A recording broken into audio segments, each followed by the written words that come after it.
Hallelujah.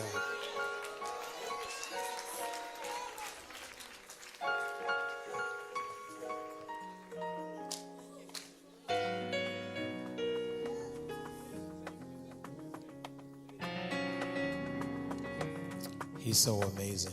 The Bible says in Lamentations 3:21 that his Yes, good morning, Mechanicsville. How you doing this morning? This is Don Curtis. And you guessed it, this is another day that the Lord has made for you and for me. Yes, it seems like every single day is a day of rejoicing, a day of being exceedingly glad. And I tell you, that's what this abundant life really is all about, that in the midst of whatever, we get to that place of counting it all joy, even when we find ourselves in all kinds of difficult situations and whatnot. Guess what? We still count it all joy. Good morning, Indianapolis, Indiana, and San Jose, California. Our new listeners in Chicago, Illinois, good morning to you. New listeners also in Alexandria, Virginia, good morning to you. Yes, WBR-FM right there in Wakenbury, England, good morning to you. Yes, London, England as well, good morning to you. All of the United Kingdom, we salute you this morning. Good morning, good morning, good morning. Is your love toward us daily renewed? Is your mercy shown us, God of all gods? You're truly amazing, amazing. When you get it, release it to the Lord. Stand fast and true. Is your love toward us daily renewed? Hallelujah. Is your mercy shown us, God of all gods. truly amazing. Truly amazing, That's who he is. You declare it. Amazing. amazing. Come on, let's talk about his love and his grace. Oh, your love It's an everlasting love. everlasting love. Yes. It's sufficient. Sufficient for us. And it's truth. Your truth It leads us straight to freedom. leads us to freedom.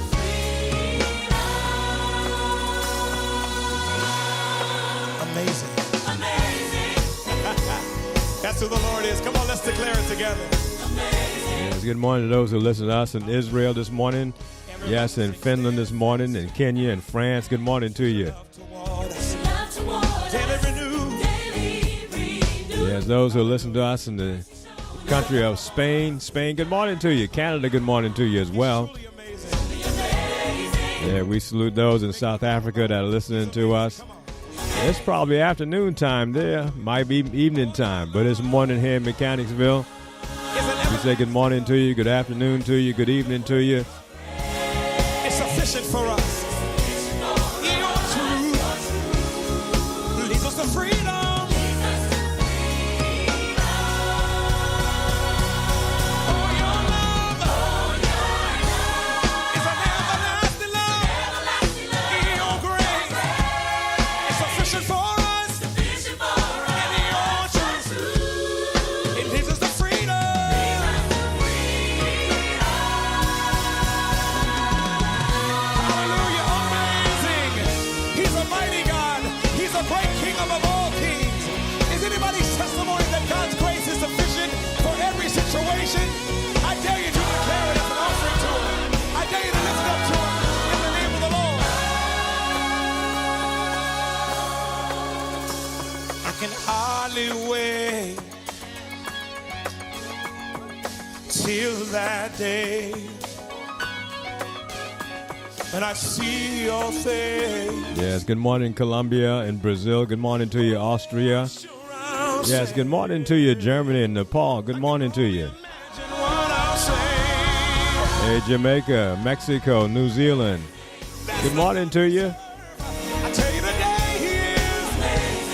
Hallelujah. Anybody know who he is tonight? Yeah, his name is Jesus. Yes, it is. In the name of Jesus, you're amazing, God. Hallelujah. Yeah, we call God our daddy. He's our father. Abba Father. That's who he is. We overcome by our testimony. Tell somebody. Great I am that I am has become our daddy, our father. The love of our soul, our spirits, our whole being. We celebrate him in this place. Hallelujah. He's amazing. He's amazing. That's the God we serve. I love him so much. I love him so much. Hallelujah. Celebrate him where you are. He's amazing. Hallelujah, Jesus. And we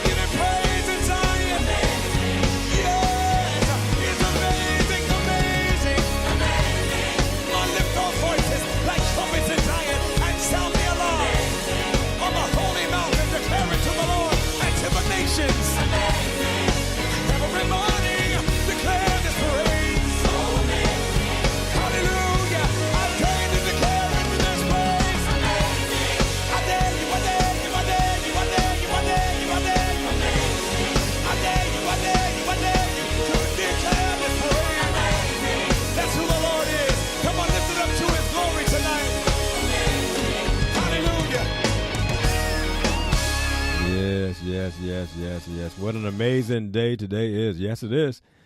It's a fresh day. Yeah, that's full of God's presence.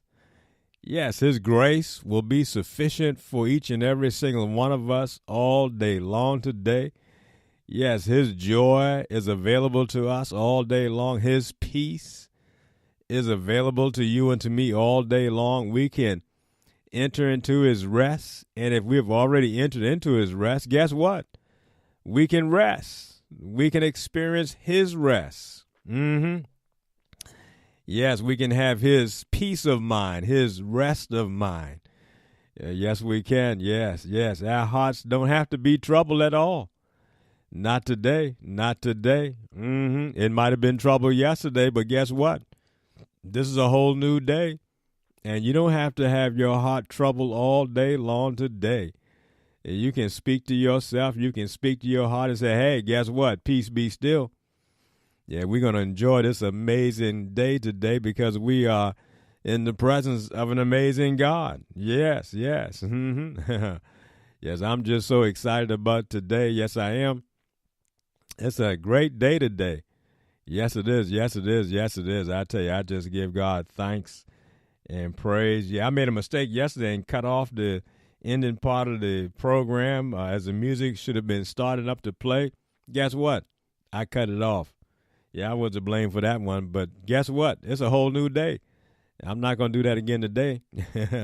Yes, He is wonderful. He is wonderful. I tell you, I love our responding to the invitation that Christ has given to us to take His yoke upon us, to be connected to Him, to be yoked together with Him, to be tied to Him, and then to learn of Him. That to me is a major. Well, both of them are major. And really, you can't downplay one or the other. I'm just so grateful that we have this great opportunity, and the Spirit of God is working with us to enable us to be able to understand, to learn, to have some more insight about Christ, about God, about our Father. Yeah, so we don't just refer to Him as a man upstairs somewhere or some influence, some hocus pocus type thing. No. We're now beginning to understand He's our Father. He's our dad. He loves us tremendously. He looks out for us. He provides all that we stand in need of, both for life and for God-likeness, for godliness, yes. So that you and I might experience this perfect life, this abundant life that Jesus has procured for you and for me. That's been deposited in us, for us. Yes, I'm just excited about that. I love these one-on-one interactions that Jesus has with different persons. As He speaks to them, we get this idea. In fact, we get this understanding of how God deals in certain situations and certain persons one-on-one, and the fact that He loves doing that. He loves interacting with you and me personally, individually, just one-on-one. Yes. Yes. And I also like how the Spirit of God just reveals and shows us some things that otherwise we would not know at all. And this morning, today, I just want to slow down just for a little bit, pause, and look at something that I think is just amazing, spectacular, very informative for you and for me. And that is Satan himself. Yeah, we don't speak too much about the devil because he's a defeated foe.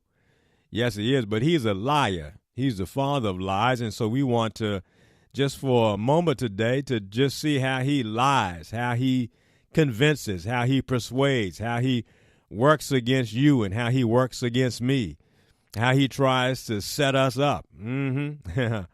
But I'm grateful again to Christ because He reveals, He just shows us exactly what He does, how He does. I love what the early apostles said. They said, look, we know His tactics. We know His devices. We know how He does what He does. He doesn't fool us any longer. He doesn't sneak up on us any longer. He doesn't deceive us any longer, but rather we know how He works. Yes, we do. And I want to encourage you and I to know that as well, to understand how our enemy works. First of all, for us to know that we do have an enemy and that we fight not and we wrestle not. We don't have this enemy. Is not flesh and blood. It's not your next door neighbor. Is not a person, so to speak, from that vantage point. but rather spiritual wickedness in high places. And what does it look like? How does it operate? How is this? And right here we have a great example, because this is the Last Supper situation that we've been looking at. Jesus is alone with his 12 disciples, and he knows that one of them is being set up to betray him. Yeah, he already knows. He knows who it is. And like we have said before, he doesn't treat Judas any different from any of his other disciples. He knows and realizes that it's not Judas in and of himself, but rather it's Satan. It's the devil himself. Yes. And so the Bible tells us in John's Gospel, chapter 13, verse 2, it says, "Now supper being ended, the devil having now put into the heart of Judas Iscariot, Simon's son, to betray him." Just as one verse. It's not a long verse at all. But supper is over with now, and the devil has been messing with Judas, all during the supper time, and even before his thoughts and his mind was beginning to stray, long before this particular day. But this is the time. This is the hour. Jesus knows his hour has come. And listen to this: supper being ended, the devil having now put into the heart of Judas Iscariot, Simon Peter's son, to betray him. Not Simon Peter, but Simon's son, to betray him. This thought, this idea, this desire now has been placed into the heart of Judas. When we think about Satan, when we think about the devil, he's not a person in the sense that he has flesh and blood. He's not a flesh and blood being. He's been made different than that. He is a spirit being. He's not a physical being. He's a spirit being, and he is the father of lies. He lies to you and to me. He's the initiator. He is the birth of lies. He is also the accuser of the brethren. Yes, he is the one who wants to divide and conquer. Yes, that's what he does. That's his major tactic, to divide, to cause division, yes, between you and someone else. Sometimes division in your own mind, so that you become a double-minded person who now becomes unstable in all of your ways, all of their ways. A person who is double-minded is unstable. The Bible says to us in every area of his life. He's unstable in every area of his life. And so here is Judas. There was a time when Judas didn't have these thoughts about betraying Jesus at all. When he first saw Jesus, when he first met him, when he began to think about him, his thoughts was to join him, to be a part of his inner circle. And he was a part of his inner circle. He saw all the power and all the prestige. He saw how people would amass, how Jesus gathered all kinds of followers. And right away he had thoughts of overthrowing the Roman government, overpowering them, of setting the Jews free from Roman denomination, Roman dominion. He had those kinds of thoughts. But as time goes on, his thoughts begin to change. And now we see this is how the enemy, this is how the devil, this is how Satan, this is how his demonic forces work against you and work against me. This is insightful for us to know the playbook of our enemy, to know how he works. Yes. The Lord exposes him. Yes, he makes an open display of him so that you and I can see how he does. He can't hide any longer. He can't deceive any longer. No, he cannot. And once you and I know the truth sets us free, makes us free. We have this freedom as a result of truth. That's what truth does. But lies keeps us bound up. Yes. And so now we see how he does. He puts it into the heart. Yeah, he goes beyond just the thoughts, just the mind and whatnot. He gets down into the actual essence of who you are and who I am. Yes, the heart. As a man thinks in his heart, so is he. And so now Judas is beginning to think of thoughts and entertain thoughts. And he now have entertained these thoughts so much now that these thoughts now have become a part of him. Yes, a part of him now to betray Jesus. He's looking for that opportunity, has been looking for that opportunity, and now this is that golden opportunity now for him to be able to do what has been in his heart, his thoughts, and his mind, and now it's down in his heart. To betray Jesus for 30 pieces of silver, yes. That's the way the enemy works. He gives you and I thoughts. That's why you and I have got to think about what we're thinking about. That's why we've got to consider the thoughts that pop into our mind and whatnot. We have to be able to discern now, is this thought from God? Is this a godly thought? Is Jesus' mind in me, or is this something totally different? Is this what the enemy is putting in my mind right now to think these thoughts? Now, I've got to be careful, because if I keep entertaining these thoughts over and over again, guess what? They move from just a thought that comes into my mind, and now it gets lodged down into my spirit, down into my heart. Yeah. So now you and I, we've got to guard our minds. Yes, we've got to guard our thoughts. Yes, we are transformed by the renewing of our minds. And that's a tremendous truth for us to know and to understand, that the way you become transformed, the way I become transformed, is by the renewing of my mind, the thoughts that's in my mind that gets down into my heart, the intents of my heart. Yes, that's where the battle is. That's where the warfare is. There is not a person beside me. There is nobody in the flesh beside me. No, it's not that at all. I thank God for him saying to us, look, Don, you don't wrestle against flesh and blood. No, it's not. That's not where it's at. If you allow that to happen, if that's the way you think, guess what? Your enemy has you captured. You're not able to loose yourself from him because you're thinking that it's a flesh and blood kind of warfare, flesh and blood kind of a thing. But Jesus comes along and he says to us, look, we don't wrestle against flesh and blood. The Bible tells us it's not a flesh and blood kind of thing at all. It's a spiritual thing. It's a dimension that you and I cannot see. Remember, there's a seen world and an unseen world. You and I can't see thoughts. But I tell you what, when thoughts begin to birth and when thoughts get lodged down into our hearts and they become real, then you and I, we act on those thoughts. And those thoughts now become manifest. They become more than just a thought now. And so that's why we know and understand. That's why we keep our hearts. Let the peace of God keep our hearts, guard our hearts. Yes. So that these thoughts don't get deep down in us and begin to cause some uneasiness. Yes, we're told, first of all, that the wisdom from above is, first of all, peaceable.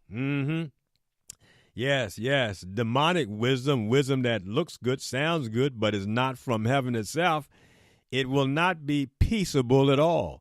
It can't be peaceable because its desire is to cause confusion. Its desire is to cause disruption.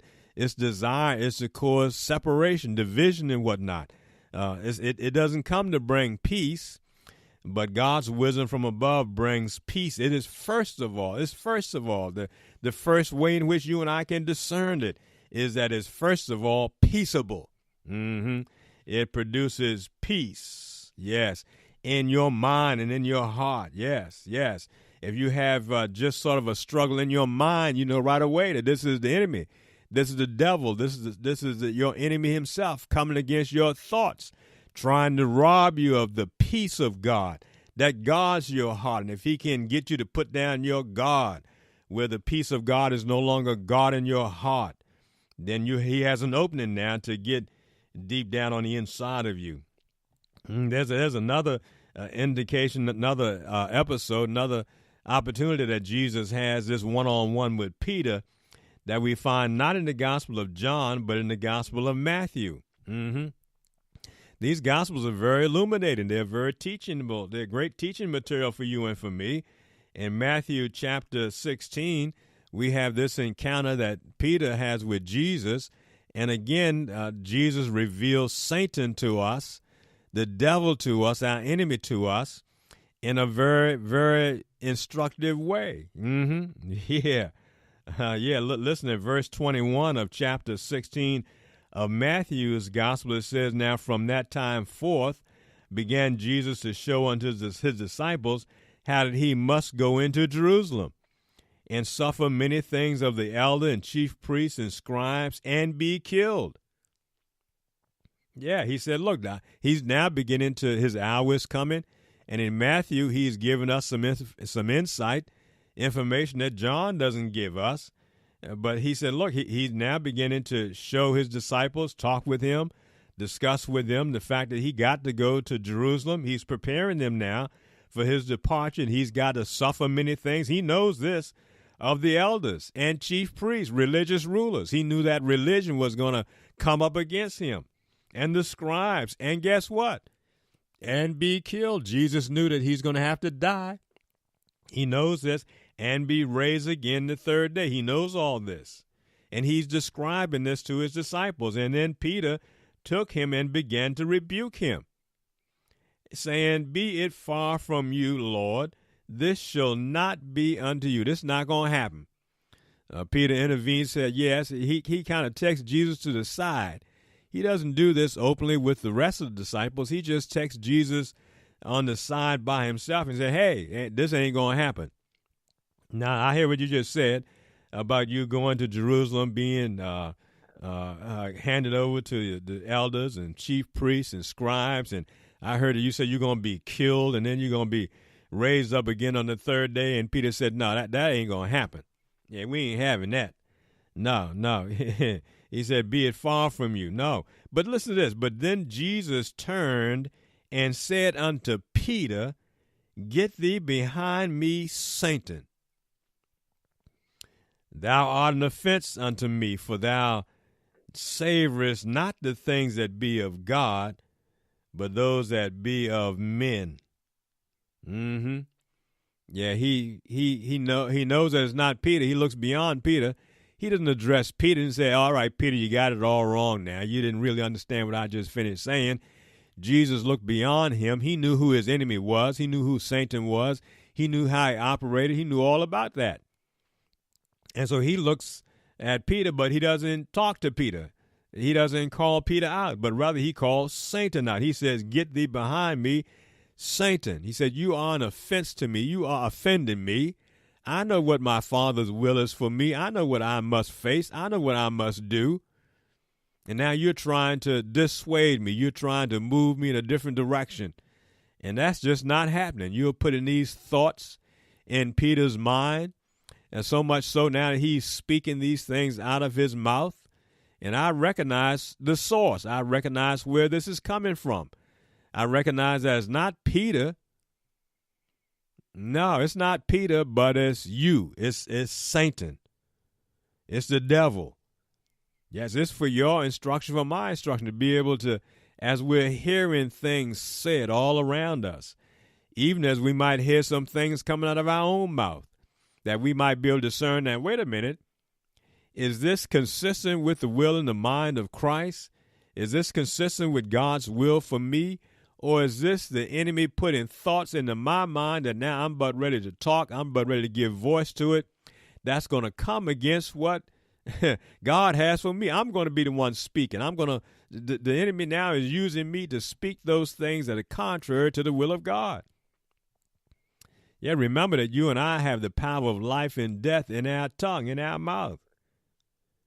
And so here he is. He's trying to stop Jesus from going to Jerusalem. He's trying to stop him from going to his death, trying to stop him from going to his resurrection. He said, look, thou art an offense unto me. And the reason why, he says, for you desires, you savorest not the things that be of God, but those that be of man. This is a great area for us to really get some insights in. What is the the things of men as opposed to the things of God? They seem to be somewhat different. Different. What God wants to have happen in your life may be completely different than what you want to have in your life. The situation and circumstance that are happening all around you, it may be the perfect will of God, but it may not line up with what you want or what I want. That's why we've got to really slow down at times and have some discernment about us so that we might know what is happening around us. So we might, first of all, understand that God is working all things together for our good. So we don't want to have any thoughts that's contrary to that. We don't want to say anything that's different than what God has said. If you and I believe that he is working all things together for our good, then guess what? We now find James active in our lives. We find that now we're rejoicing over difficulties and temptations and tests that come our way because we know something, that the trying of our faith is much more precious than gold itself, is more valuable to us than fine gold is in our pockets, in our bank account, that our faith, because the just shall live by faith, and anything that's not of faith is sin. So now we realize just how important it is for you and I to be able to have our faith, in fact, not our faith, but the faith of Christ being active, leading us and guiding us in our life. And now you and I have got to fight against, war against, we've got to take every thought captive and make it obedient to the word of Jesus Christ himself. We can't let any thoughts that is contrary to that have its way in our mind. We can't allow it to get into our heart. This is how he operates. Did God really say that? Is that true about you? Has he really given you the victory? Does God really cause you to always triumph? Or are there sometimes you defeated and sometimes you're victorious? Is it all dependent on whether or not you can pray yourself up or whether or not you can pray through? Is it dependent on what you've done, what you haven't done? Is that the condition upon which your victory is won? Or is it true that God does cause you and me to always triumph in his son, Jesus Christ? So every thought that's contrary to that truth, that would make you feel defeated, that would even get you to say some words that's defeated, that's really the enemy himself. That's that devil. That's that demonic force. That's that demon. And maybe even demons who've been assigned to you to trick you, to deceive you, to get you to not believe this tremendous word that God has done for you and for me, to get you to walk by your feelings and not by faith. So you say, wait a minute. I've had these thoughts in my mind that, wait a minute, I'm falling short. Wait a minute, I got these thoughts in my mind that I wasn't victorious yesterday, that somehow or another I was defeated. I got to say, wait a minute, I got to back up and say, hey, wait a minute, Don. That's a foul thought. That's a thought from the devil himself. I'm not going to allow it to lodge in my mind at all. I'm going to counter it with the truth of God. I'm going to tell him right now, and I'm going to remind myself that my Father causes me to always triumph in his son, Jesus Christ. Yes. Don't let the enemy put these thoughts in your mind that it might get down in your heart so that now, guess what? You betray yourself. Hallelujah. Yeah. Isn't it wild? Isn't it amazing that God would let you and I know what our enemy's game plan is? Yeah, get you to believe a lie. Get you to entertain a lie, a deception. Get you to think wrong about yourself, wrong about your enemy. Wrong about your next door neighbor, wrong about your co-worker, wrong about your supervisor. You thinking it's them. You're thinking it's flesh and blood. The Bible comes along and says, hey, no, it's not. If you want to taste victory, if you want to experience victory, know who your enemy really is. Spiritual wickedness in high places, demonic, Lucifer, Satan, the devil. I'm not afraid to call him by name. And I thank God for this amazing truth. So now I can guard my mind. Yeah, you can guard your mind. You know how he operates. You know what his end game is, to rob, to kill, to destroy. But Jesus said, no, I've come that you might have life. And he has destroyed all the works of the enemy. True is your love toward us, daily renewed. Is your mercy shown us, God of all gods. You're truly amazing. Amazing. When you get it, release it to the Lord. Stand fast. Steadfast and true.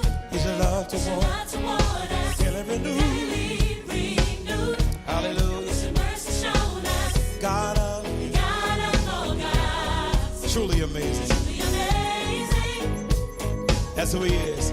You declare it. Amazing. amazing. Come on, let's talk about his love and his grace. Oh, your love His an everlasting love. everlasting love. Yes, it's sufficient. And this truth leads us straight to freedom.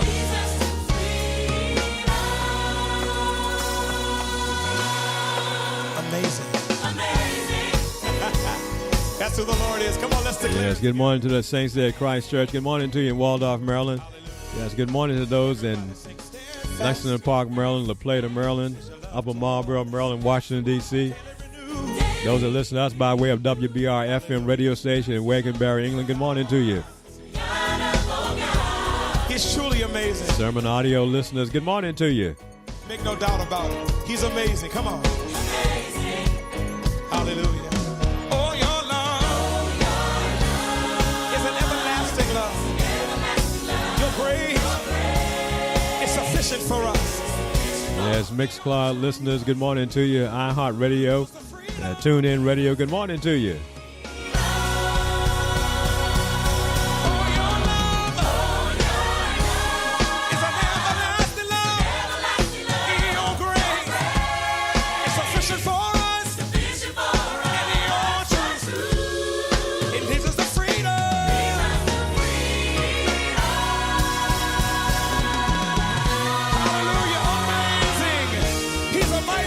Don't forget, you can always let us know that you're listening to us. Just send us a note at pastorcurtis@hotmail.com. Yeah, we'll give a shout out to your community as well. Good morning to you.